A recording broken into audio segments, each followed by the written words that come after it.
morning guys, it's May. I already filmed my intro, but as always, I forgot to hit the record button, so here I am saying it again. So today I am finally filming a video all about my tongue piercing, and if you guys didn't already know, I have one, and it looks like this. For the sake of this video, I thought that I would finally break out some of my cool jewelry, and this is my first time wearing this piece, and I'm excited because it matches my hair color.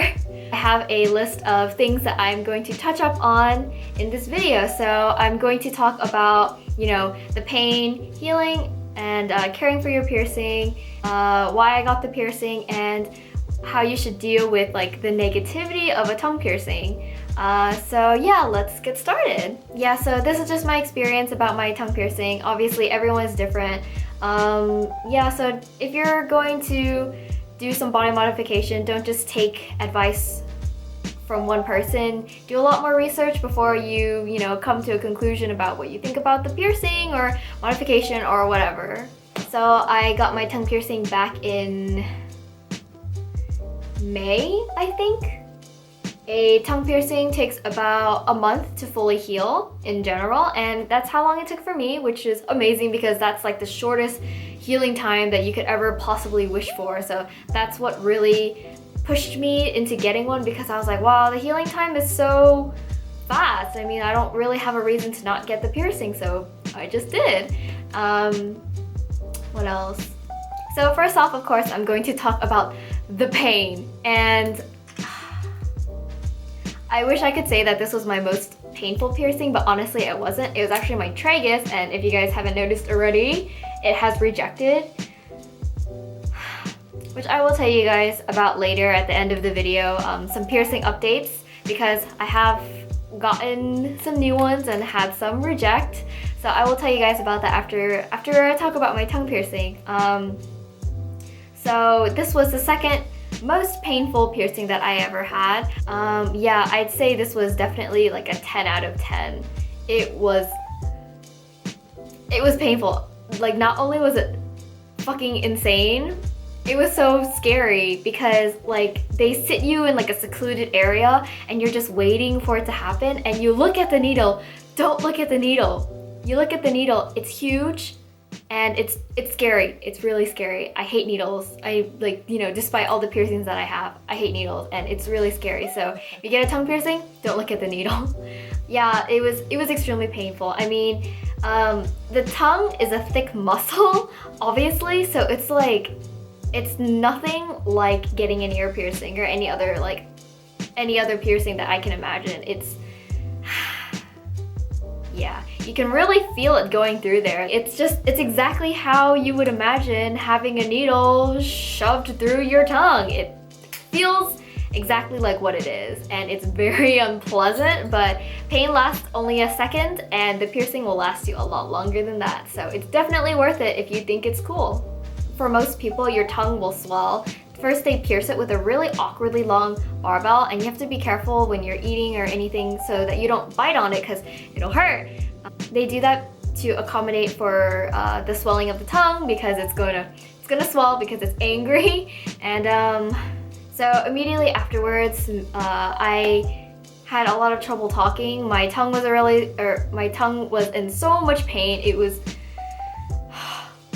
was not fun, obviously, and yeah, it was extremely painful, and the worst part was the following 2 to 3 days afterwards, where your tongue is the most swollen and the most sensitive and angry. And for me and for some other people, I wasn't able to talk, and it was extremely painful to talk.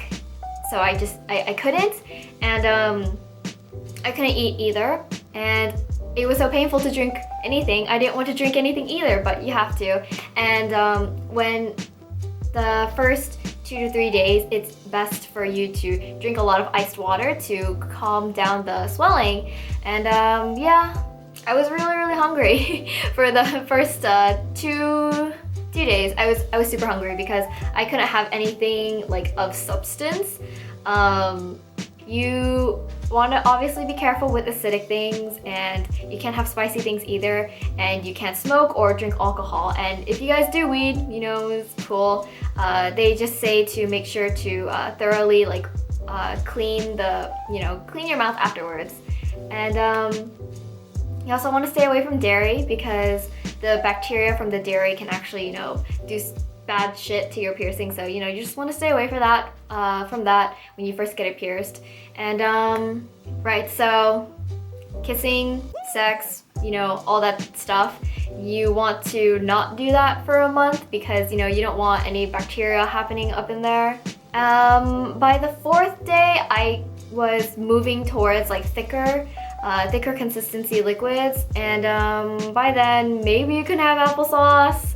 And by the 7th day, I still had a really bad lisp, and it was still painful to talk here and there.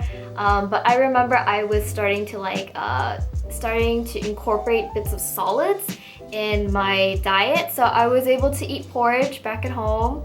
And yeah, and I remember I was still waitressing at that time, and it was a terrible idea because I was trying to speak to customers and they could not understand me, because my lisp was so bad, because it was still painful to say certain words or to move my tongue in certain ways. So yeah, it was pretty funny, I guess, looking back at it. And then by the 10th day, my diet was pretty much back to normal. I still had the longer rod in, so I had to eat very slowly and chew my food very thoroughly, very carefully, because I didn't want to bite on the piercing. And by the second week, by the second week, your tongue piercing should be generally healed enough for you to switch out the barbell into a shorter one so that it's easier to eat.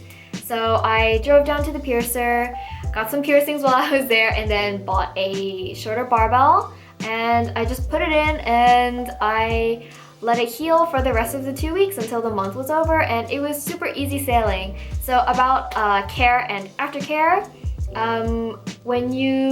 for the entire month that your piercing is new, you want to rinse your mouth after everything you eat and drink with a saline solution or like a diluted mouthwash solution, and you need one that's alcohol free. I'll give a link for the recipe of the saline solution. It's super easy to make. It's just water and sea salt. I'll put the recipe down below, and I will also link to the fluoride-free mouthwash that I used. And I carried around a little bottle wherever I went. So if I was out with friends, I would, just constantly be cleaning my piercing. And you want to be real careful with the mouthwash, because I mean, I read about it online, but no one really stressed the importance of it. So I was just using pure mouthwash, and I was using it, I don't know, maybe 6 times a day. And you can't do that shit. Let me tell you, you cannot. Because that shit is so acidic, it will fucking burn your tongue. And yeah, it felt like an acid burn on the surface of my tongue. It was extremely painful. I couldn't eat again for a different reason. And so yeah, I learned that it is very important to dilute your mouthwash 50-50 with water if you're going to be using it so many times throughout the day. Yeah, so that is my advice for you guys. Some tips on diet, since you're going to be on a really restricted liquid diet when you first get your piercing. For the first few days, I recommend you guys to get some juice, nothing too acidic, some juice, some teas, and it's really helpful if you can like boil meat and veggies and other things inside like a soup, so you can drink the soup and all the nutrients will be inside it and you won't die from lack of nutrition. And yeah, I wasn't a vegetarian when I first got my piercing, so that's actually what I did, and I feel like it really helped a lot. So if you guys are, omnivores, that would be a really good option for you. And if not, for vegetarians, we all have really good meat substitutes, and yeah. And I really liked to have kale smoothies by like day 5-ish, when I could handle thicker smoothies. And yeah, it's just really healthy, it's good for you, and you need the nutrition. I told you guys to stay away from dairy because of the bacteria that can, you know, mess with your piercing. So there's a lot of vegan dairy options. So you have soy milk, you have vegan ice cream, vegan everything. So yeah, just go crazy. Okay, so now at the end of this video, I just want to talk about the negativity of tongue piercings. And honestly, this didn't even cross my mind when I was sitting in that chair deciding to get a tongue piercing, because honestly, I don't really give a shit what other people say, and I encourage you guys to do the same. I feel like since we're the ones who went through immense pain and dieting to have this cool piece, like, you know, we deserve to have it, and any negative opinion that people have is irrelevant because they didn't go through the same suffering. So why should their opinion matter? Because it doesn't. And I actually got my piercing because I remember I was reading a BL. I know this is a really ridiculous reason, but I remember I was reading a BL and the guy, one of the guys, he got a tongue piercing like out of nowhere, and I was like, oh my god, that's so cute. He's so spontaneous. I want to be spontaneous too.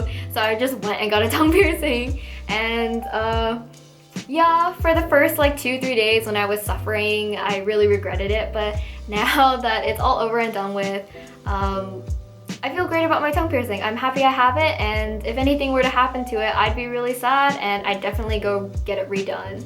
So since we're talking about piercings, I just want to give you an update on my piercings, and it's getting hot. So I already told you guys last time in my Q&A what piercings I have. So I have my tongue piercing, of course, and I had a tragus, and I have 2 helix and 2 lobe. And on this ear, I had a rook, a conch, and another 2 lobe piercings. So I just wanted to show you guys what's new, and I hope you guys can see this, but let me fucking tell you. So my tragus rejected after about 4 months of having it, and if you guys don't know already, 4 months is about the time that your tragus piercing should be completely healed. And yeah, so I had mine for 4 months, but it rejected, and it was really not doing well. It was like trying to like rip out of my ear, and there was only like a very thin skin keeping it in place. I actually think that it ripped as I was taking out the piercing. So yeah, my tragus like split in 2 basically, and yeah, it was really terrible, and it was really freaky, and it was scary to take it out by myself.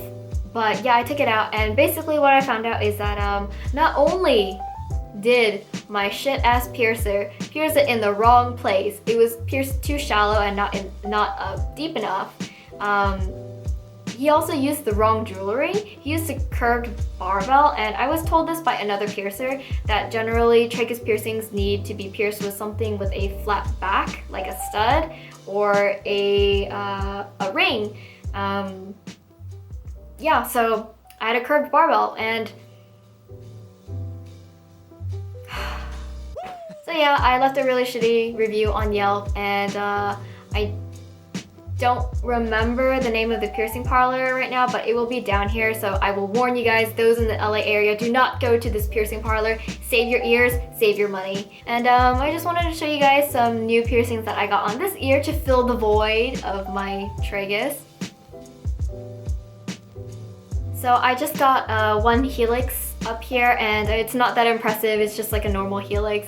But I don't know, it's really cool. I feel like it was the last piece on this ear that I needed to just complete the entire look that I wanted. So yeah, I'm really happy with this. So that's it for my very long video about my tongue piercing and my piercing updates. So yeah, thanks you guys for watching, and if you guys are planning to get a tongue piercing, good luck. It's worth it in the end, but just good luck. And don't let anyone tell you shit. Honestly, just step on them if they want to fight you. Just step on them. So yeah, I will see you guys soon, and thanks for watching.